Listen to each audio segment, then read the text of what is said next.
Well, born and raised in Chicago, Illinois. Spent, most of my time in the Midwest until I joined the military. And the first one I joined was actually the Army.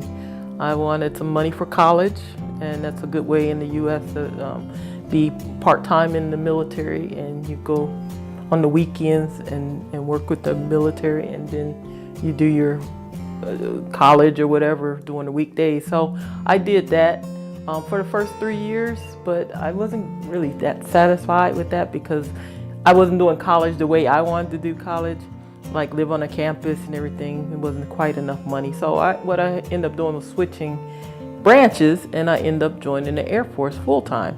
So I've got over 31 years with the Army and the Air Force. But it was a satisfying career, and I retired from that in 2011. So my civilian job, I actually work for the U.S. government. Right now working with the Defense Department of Navy as a security specialist. So mostly working with computers, but it's just ensuring that the different people, facilities, and information are kept secure. So I decided to come over and take a look and just explore that a little bit further, because I had actually had a consult with a doctor in Poland last December. I went to a little town that supposedly had a good reputation for hip replacement, and I didn't get that rapport because I didn't feel that the individual was able to explain everything in English well. His English skills weren't that. I wasn't comfortable with them.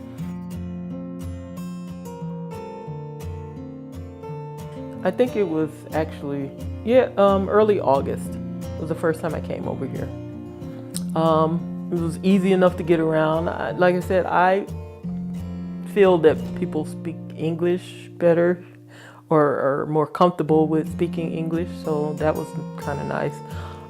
I found it easy to get around because I first flew into Kaunas, and I went and spent a couple of days up in Vilnius too. So the shopping was good.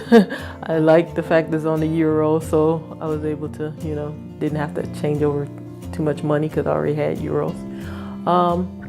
And it's very green and it's pleasantly nice to come here and see that.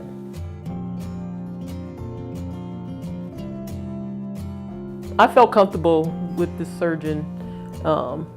Once I met him, he answered my question. He spent quite a bit of time with me that day too.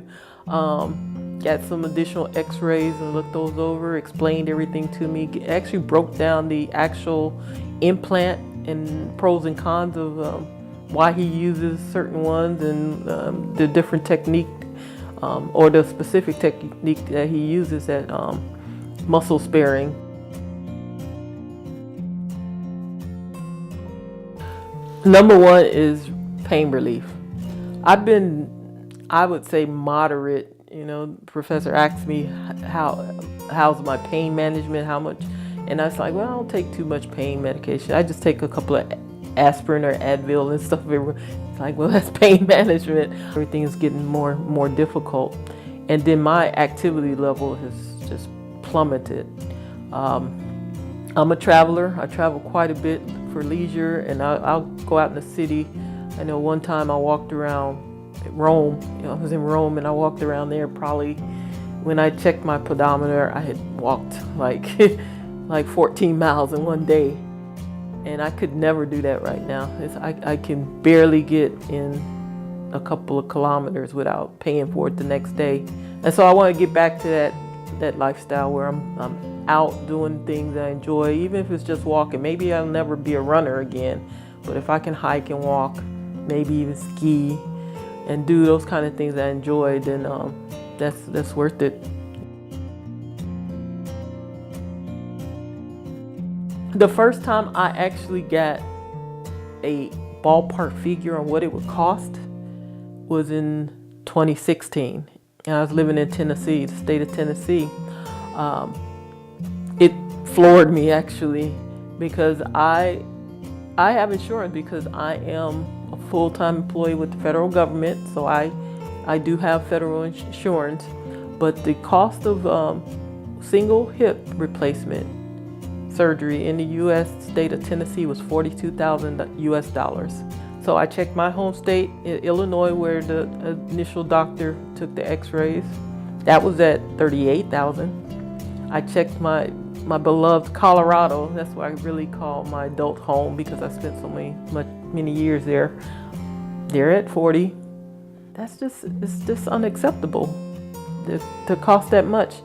And then I hear, okay, you're gonna need the other hip at some point. So I'm looking at $84,000 worth of hips if I get it done in the US, really? So I just couldn't swallow that. So I started looking outside.